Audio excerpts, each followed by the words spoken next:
چند خبرې د علم متعلق څنګه چې تاسو ته پته ده چې مدارسو کې داخلي شروع دي له خیره کوشش وکړو چې موږ خپل بچي هغه مدارسو کې داخل کو چې د اهل تصوف وي د شریعت او د طریقت دواړه خدمتونه هغه مدرسه کې کیږي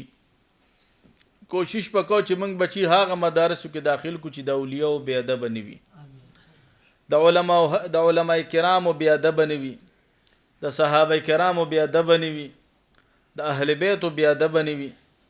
د حضور مبارک صلی الله علیه وسلم ته چې کوم کمالات او فضایل الله تعالی ورکړي دي چې هغه ټول د اخر نواله د اول نواله تر اخره پوری منون کی وي نو داسې مدارسو کې به موږ خپل بچي داخلو علم یو ډیر لوی سعادت ته قرآن عظیم الشان کې رب فرمای يرفع الله الذين آمنوا منكم والذين اوتوا العلم درجات الله تعالی د ایمان والو او د هغه خلکو چې چاته علم ورکړی شوی دی درجه بلندی اوچته درجه دا د علماو دا د چا په نظر کې به وزیر اوچت وي د چا په نظر کې به یو افسر اوچت وي د چا په نظر کې به یو بل صدارت والا سړی اوچت وي خو الله موږ ته په کلام الله کې فرمایلی دي چې زه د علماو درجه اوچتوم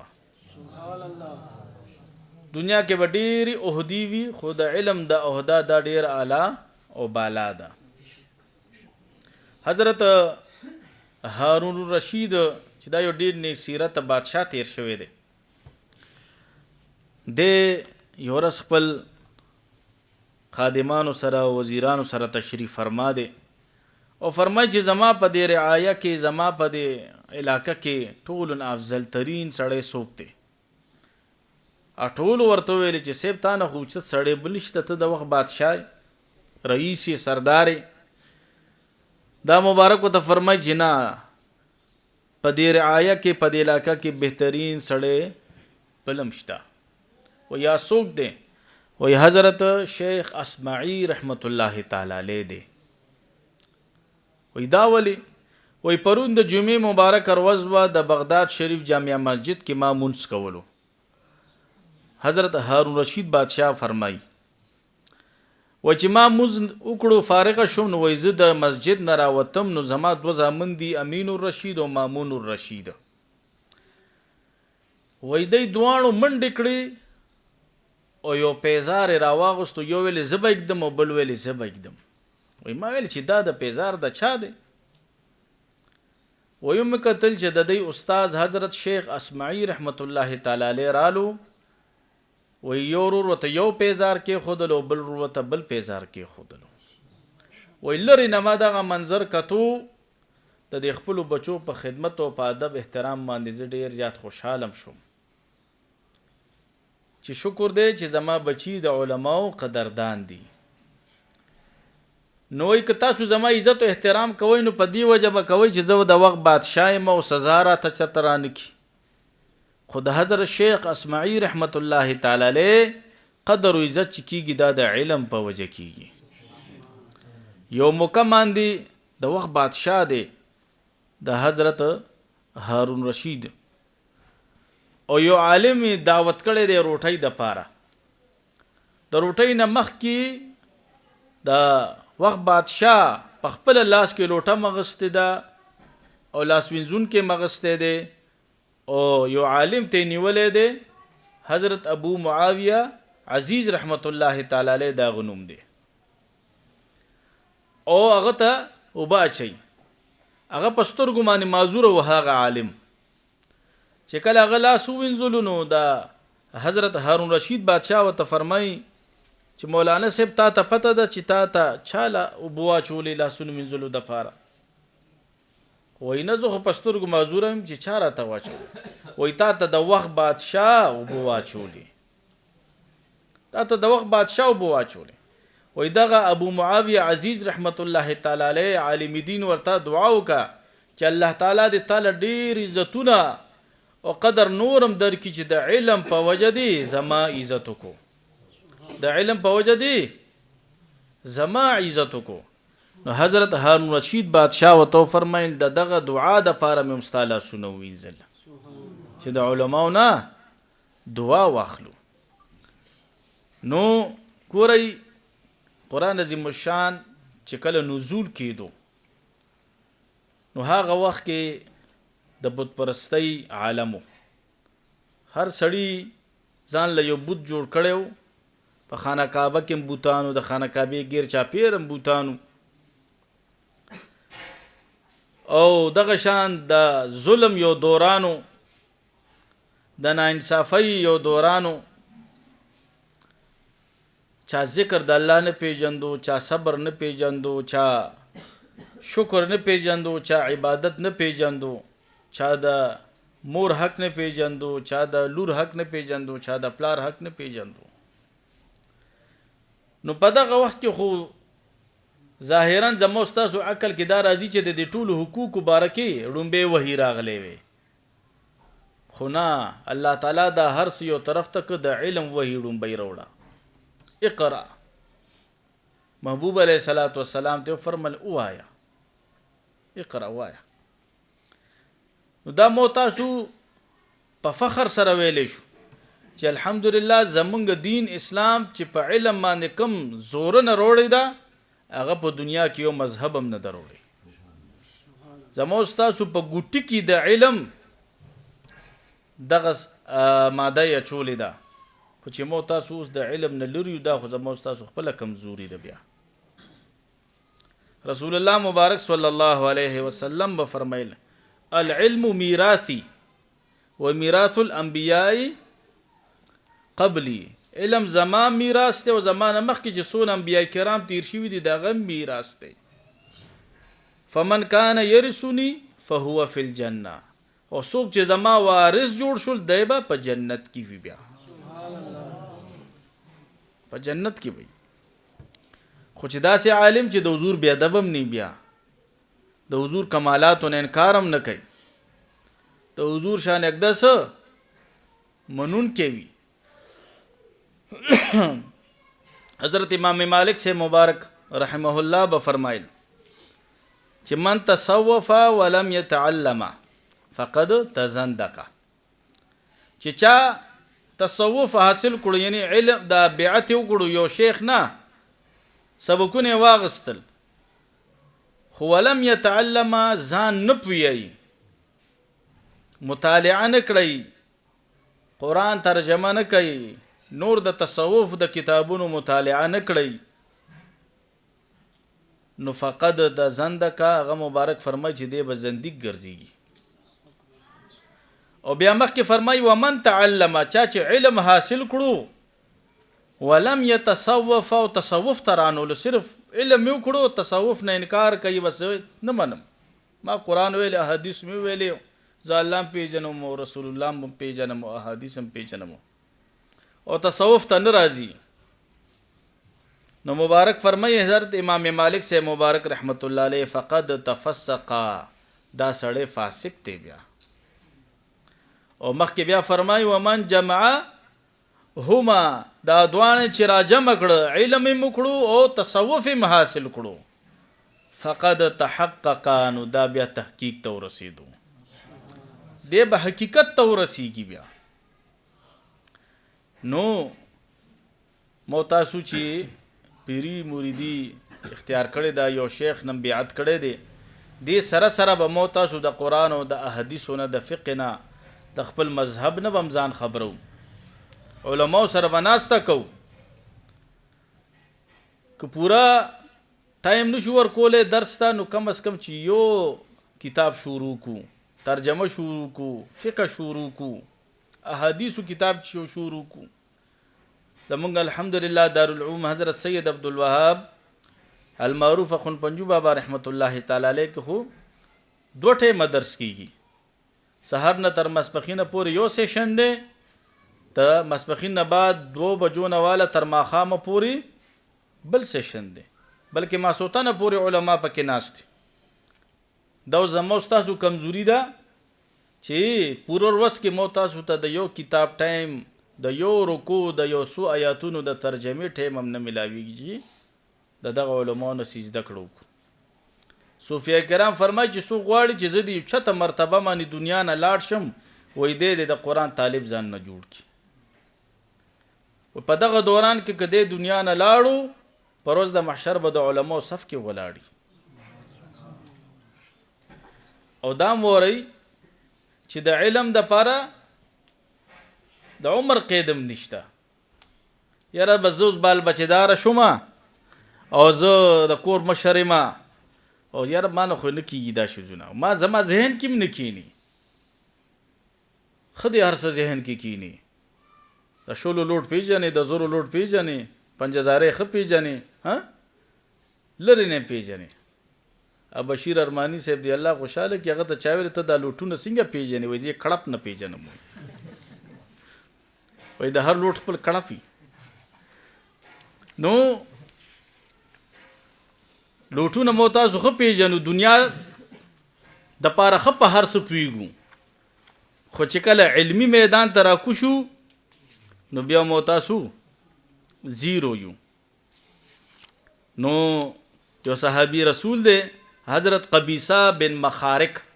رضی الله تعالی عنہ دا یو ډیر ضعیف العمر صحابي دی په کونټۍ باندې را روان دی او د اډوکو ډانچه ده مبارک د وجود مبارک نټولې غوښم ختم شوي دي او محبوب علیه الصلاۃ والسلام ته تشریف وروړو مبارک ورته فرمایي یا قبیصه ما جاءک څه خبرې راوستې ماته نو مبارک ورته فرمایي چې قربان زه خو بوډا شوی یم د اډوکو ډانچه یم او څه خو زه راغلی دې دپاره یم چې تاسو نه علم حاصل کړم چې ماته څه فایده حاصله شي نو حضرت رسول الله مبارک صلی الله علیه وسلم ورته فرمایي ای قبیصه ته چې زما طرف ته راتلی او څونه کاڼو باندې او څونه بوټو باندې او څونه کورونو باندې چې ته راتیر شوي د هر څه ستا دپاره د مغفرت دعاګانې کولې هر څه تا لپاره د مغفرت دعاګانې کولې نو ځان نه زمونږ مرشد پاک مبارک به ډېر د علم شوق لرلو مبارک په سپیشل ټایم وباسلو یار محمد مولانا صاحب ته تشریف پې وړو باقاعده ډېر مصروفیات به تر کړو دعوت به نه قبولولو چې دا ټایم زما د ترجمې دی او دلته چې کله موږ د دارالعلوم افتتاح کړی و هغه ټایم کې زمونږ مرشد پاک مبارک باندې د فالج بیماری راغلی وه نو مولانا خطاب صاحب زمونږ استاد د افغانستان هغه ته اکثر حضرت صاحب مبارک رحمت الله علیه فرمایل چې څوک هم زما ډېر زیات زړه کېږي چې تا سره په درس کې کېږم زه تاسو نه سجده کړو کوم خو ما ته خپل صحت اجازت نه راکوي ځکه چې هغه موسم ډېر د یخنۍ او فالج بیمار دپاره یخنی ډیره نقصان دی وي تاسو ته پته زمونږ مرشد پاک مبارک په د علم ډیر زیات شوق لرلو چرته عالم دین نه وی د یو کتاب نو موریدو نو یو خاص مرید ته به فرمایل دا ځان سره ولیکه چې بیا ځان لروړو د کتاب د مطالعه مبارک په یو خاص ټایم وباسلو مطالعه به خامخا غنټه یو نیمه غنټه دا به مصروفیاتو وخت کې هغه مبارک مطالعه د پاره خامخا وخت وباسلو نو کوشش کوئ چې ځان باندې دا یو لازم کړئ او زموږ خو ډېر اسان حساب دی که د چا غوث پاک صاحب سره ډېره زیاته مینه وي د هغه مینه پې غالبه وي ډېره نو هغه مبارک ته په عام زبان کې مونږ 11 ځوان وایو نو 11 مسلې روزانه زده کوئ د غوث پاک صاحب په نسبت سره دغه مبارک فیض بم درته ملاویږي او مسلې به دې مزده کی که چا د حضرت خون پنجو سرکار رحمت الله علیه سره ډېره زیاته مینه وي زموږ خو الحمدلله ټولو سره ده خو د بعضې ولي مینه غالبه وي په یو سالک باندې ډېره نو هغه 15 مسلې روزانه زده کوي 15 خبرې دې روزانه زده کوي د خون پنجو بابا رحمت الله علیه په نسبت سره دا چې د حضرت صاحب مبارک رحمت الله علیه مینه په چا ډېره غالبه وي نو د هغې نوم مبارک کې چې څونه حروف راځي د هغه حروف د تعداد مطابق دي مسایل زده کوي او بیا خو ټولو نه زیاده مینه په موږ باندې چې د چکمې هستۍ غالبه د هغو د رسول الله مبارک ته هغو باروي والا دی نو چې مو تاسو کم از کم یو 12 مسلې یا 12 د خپل عقایدو باره کې مسایل چې ډیلی زده کوو نو یاره زه درته یقیني ویم چې 45 میاشتې پس به راسره څوک د خبرې کول هم څوک دي دونه به مو تاسو ته الله تعالی یو پوهه علم راکړی وي خو چې دې ته مو تاسو وخت وباسو دا اصګران کار نه دی انسان الله تعالی ډېر تکړه پیدا کړی دی الله تعالی د کې یو تقویت خلی دی خو که مو تاسو همت وکړو هر څه کیدی شي هر څه کی هغه یو دوه وروڼه وو د هغې پلار وفات شو یو ورور ویلی چې زه خو به ځان عبادت ته وقف کوم زه به صرف تسبیح ذکر نوافل تهجد صلات تسبیح دا به کوم او بل ورور ورته ویلی چې زه به ځان علم ته وقف کړم هغه بل علم والا ورور ورته وایي چې داسې کار دی چې زه به تا سره 10 کاله بعد یا 12 کاله بعد یا 14 کاله بعد ملاویږم زه علم د پاره ووتم چې علم د پاره ووتم چې وخت مقرر چې کم دی مقرر کړی هغه تیر شو 14 کاله بعد یا 12 کاله بعد چې دا دوه وروڼه ملو شول یو بل سره ذکر خیر کوي خبرې کوي د عباداتو دی ذکر کوي د علم هغه ذکر کوي دا چې کوم عبادت د پاره خپل ژوند وقف کړی و نو دی ورته وایي چې وروره د عبادت سره زما زړه دونه نرم شوی دی چې 8 کاله وشو منګکوری مې خپې لاندې راغلی او مړ شوی دی هغه ځان سره اوسه پورې جیب کې ګرځوم نو ورور ورته وایي ظالمه دا خو نجس دی نو دې سره خو مونځ نه کېږي نو دا خو د 8 کاله عبادت وکړو دا خو پلیت دی دې سره خو تا دا ټول هر څه سجدې دي ځای تللی دي دا به اوس ته دا 2 کالو مونځ واپس راګرځې دا ټول عبادت چې دي نو ګورئ چې مو تاسو ذکر اسکار هم کوو وظایف هم کوو عبادات هم کوو خو دې سره سره به د علم نه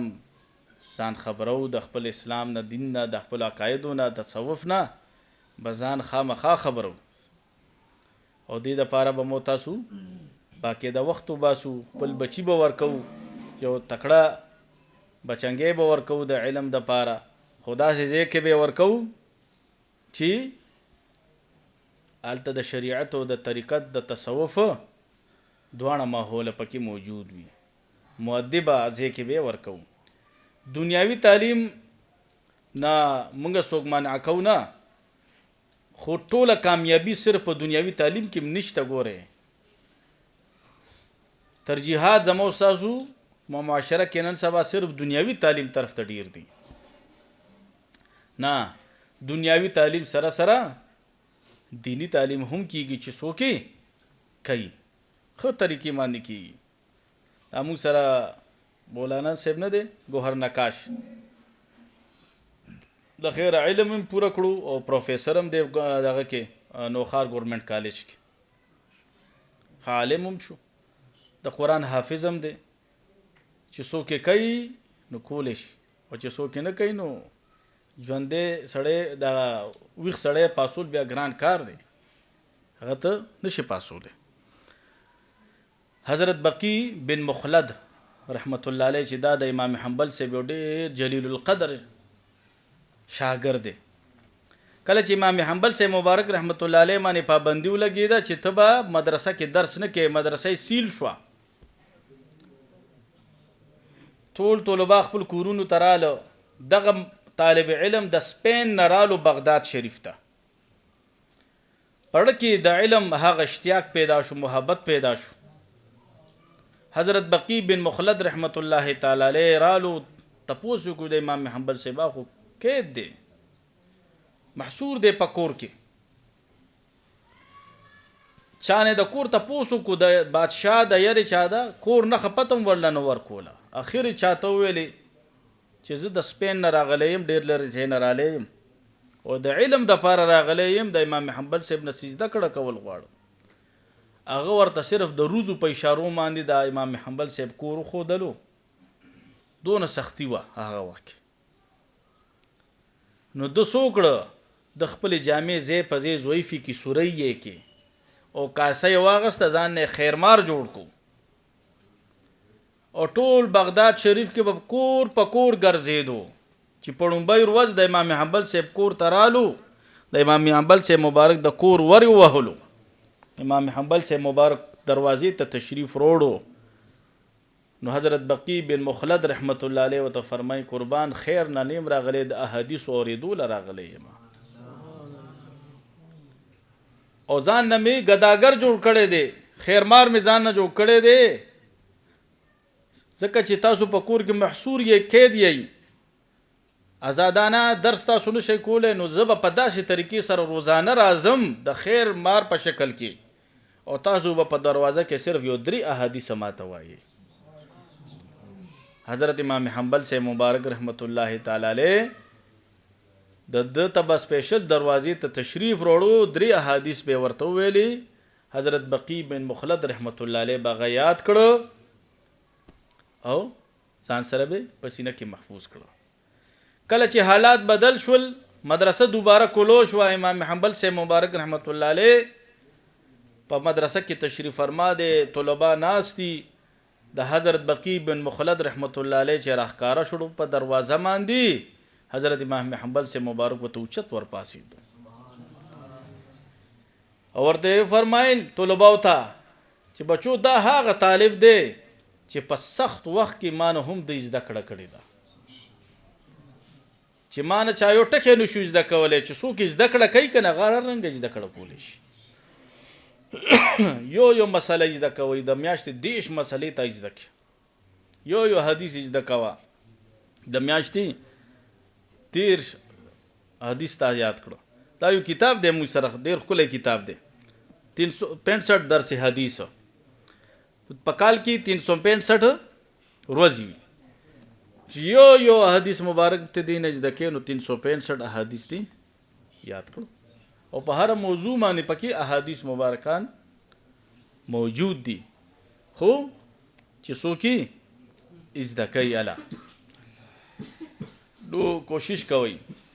چې علم کې تفکر دا وي دا سدا لکه انسان چې روزهداري علم کې چې سوچ او فکر کې دا د روزي په مثل ده او چې بل ته درس کې وای دا د شپې د قیام په مثل ده داسې شو چې ته رب ته ولاړې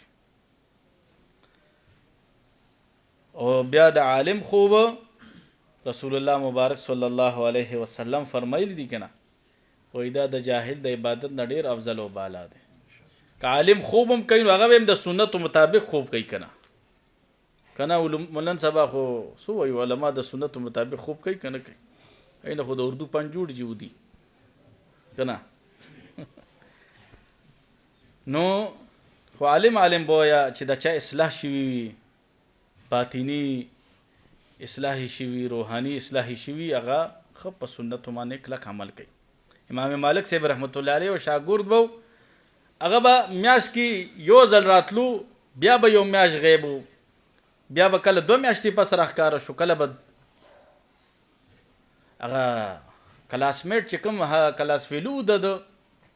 هغه یو ورځ راټینګ کو چې دا تسبیح طالب کېوه ته خو یو میاش کې ځل راشو بیا غیبي نو هغه طالب علم ورته فرمایي چې زه د حضرت امام مالک سے مبارک رحمت الله علیه نسی زده کړو کم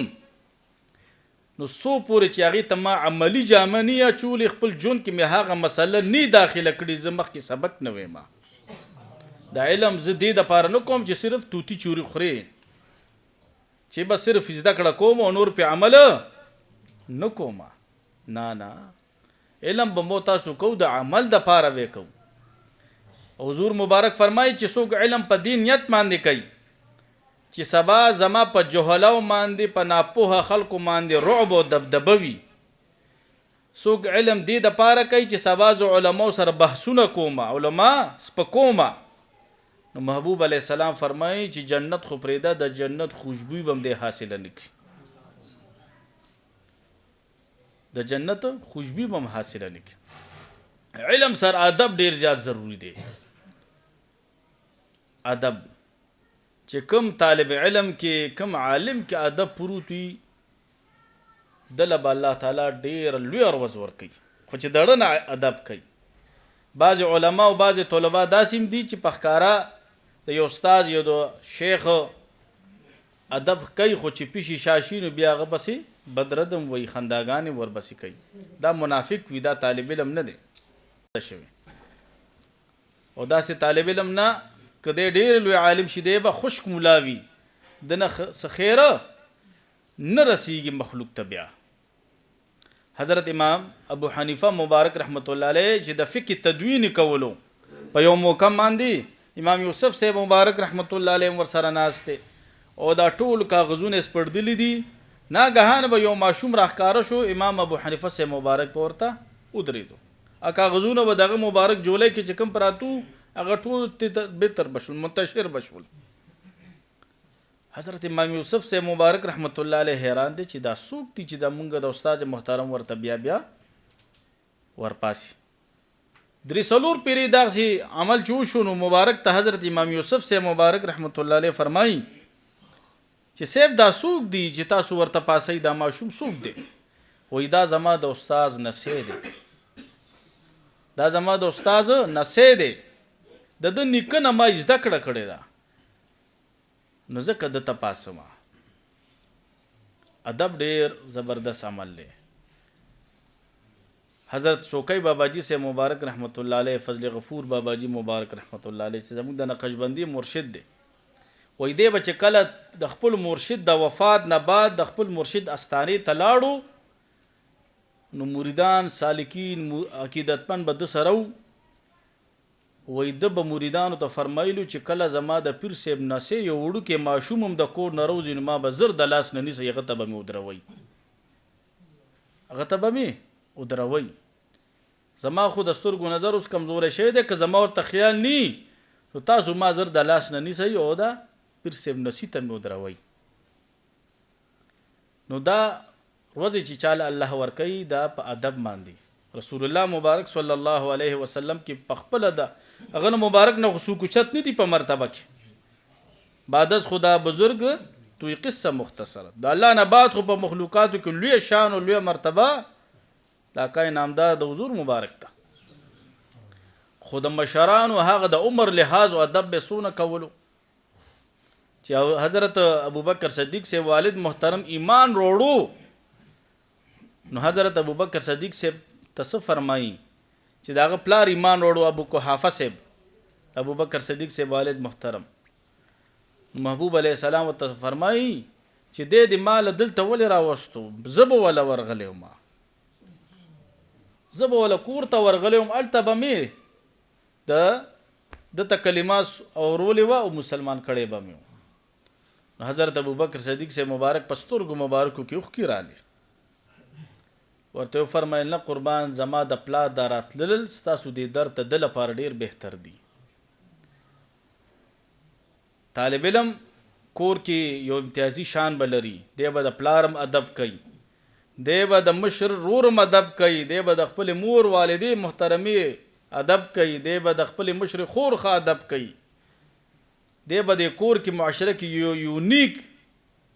شخص وي، یو منفرد شخص وي چې د پته لګي چې دی د حضور مبارک د دین خادم جوړیږي، لګیا دی یو عالم جوړیږي، د خپل علم په نشه کې به نه راځي، متکبر بزان نه جوړي. او دا خبرم وره چې کوم عالم کې تکبر وي کنه د نه مخلوق ته خیر هم نه رسیږي، هغه د علم په نشه کې. او متکبرین دا به پروز د محشر د قبرونو د میګو په شکل کې را پاسي، میګي په مزل بدی میدان حشر ترازی. نو هغه علماء نه دی الله متعال لري او ساتي چې آی کې تکبر پروت چې د الله د رضا د پاره پکې عاجزی پرتوي، انکساری پرتوي او د خپل عقیده د اهل سنت والجماعت د زړی عقیده درد پکې پروت وي، دا سي عالم زموږ د سرتاج دی. بس کاغه د هر چا مرید دی زموږ د سرتاج دی. حضرت سلیمان علیہ الصلوۃ والسلام مبارک تا الله فرمای چې علم دی خوښ دی که دولت دی خوښ دی که شهرت دی خوښ دی. حضرت سلیمان علیہ السلام مبارک و تو فرمایل علم میں ډیر خوښ دی، علم را لراکه یا الله. نو مبارک ته الله فرمایي چې د علم د برکته به دولت هم درته درشي او شهرت هم درته ملو شي. خو چې د علم نه مو تاسو صحیح مانو کې غاړه ورکو چل ول ورسره اونکړو یو ټیم کې به سختی در باندې راځیم. د علم په زده کړه کې خامخا امتحانات ازمایښونه دا راځي. تاسو نو چتو علما ګورو په دې وخت کې دی او که مخکینی وختونو کې تیر شوي دي الله ولا لوی ورځې ورکړي دي، خو د هغې شاته ماضي ژوند چې وګورئ منه ډېرې سختې هم تېرې شوي دي. تاسې مخې سره چمکو شوي نه دي. د علما کرامو چې کوم په اوچتو مرتبو کې دي وایي د هغې به دې ژوند ته ډېر خیال نه کوي چې دی خو ډېر په مزو کې دي، ګاړو کې دي او راحت او په سکون کې ژوند تېروي. وایي دې سره به ته ګمراه کېږي. نه د دی د ماضي ژوند به لټون کې چې دی دې ورځې ته څنګه را رسېدلي دي، دې ورځې ته څنګه را رسېدلي دي چې هغې بسې ته لټون شروع کړي نو بیا به نه ګمراه کېږي، بیا به ته هماغه مزل په خپله تا ته اسانېږي. الله تعالی دې د علما کرامو بې ادبۍ نه مونږ ټول محفوظ وساتي. الله تعالی دې زمونږ بچو کې ښکلي ښکلي مبلغین عالمان درویشان دې پکې الله تعالی جوړ کی. هغه حضرت عبدالرحمن بابا رحمه الله به فرمایل په مجلس د عالمانو به سره زر شي که ته ګټه یا لوټه د صحرا. نو د علماو سره ناسته محبوب علیه السلام به فرمایي چې دا ما سره ناسته ده، دی سره مصافحه کول دا ما سره مصافحه کول دي، دی سره محبت کول دا ما سره محبت کول دي. او بیا موږ له پکار دي چې زموږ د یو عقیدې د اهل سنت والجماعت عالم دی او زموږ مسجد کې امام دی، نو مو تاسو له خو ډېر د هغه قدر و عزت پکار دی، د هغه سپورټ کول پکار دي، د هغه نه د خیر و عافیت تپوس کول پکار دي، هغه سره یو کتاب شروع کول پکار دي. دا نه چې صرف ربیع الاول شریف کې صرف ملاقات وسره کوو، ځان هم د شیعاګانو وس پې جوړ کړي، کال پس چې کم دی روډونو ته هغه یې سپې روباسي که نه، داسې ممکن شته که نه کال پس جومات ته راشي. دا څیزونه به مو تاسو د ځان نه وباسو ځکه چې اوس هغه وخت نه دی. اوس ځان ویښول پکار دي، د خپلې عقیدې د خدمت دپاره میدان عمل ته ځان راوباسل پکار دي. دا نه چې تاسو خلکو سره جګړې شروع کوي، خلکو سره مناظرې شروع کوي، خلکو سره بحثونه شروع کوي، نه بس خپل د عقیدې خدمت شروع کوي. چا سره هم جګړې مه کوئ، چا سره هم چې کوم دی بحثونه مه کوئ، بس خپل عقیدې خدمت جاري ساتئ. انشاءالله دې سره به الله تعالی تاسو له ډېرې لوی ورځ درکړي. الله تعالی دې په دغه ټولو خبرو باندې موږ ټولو ته د عمل توفیق را نصیب کړي. اللهم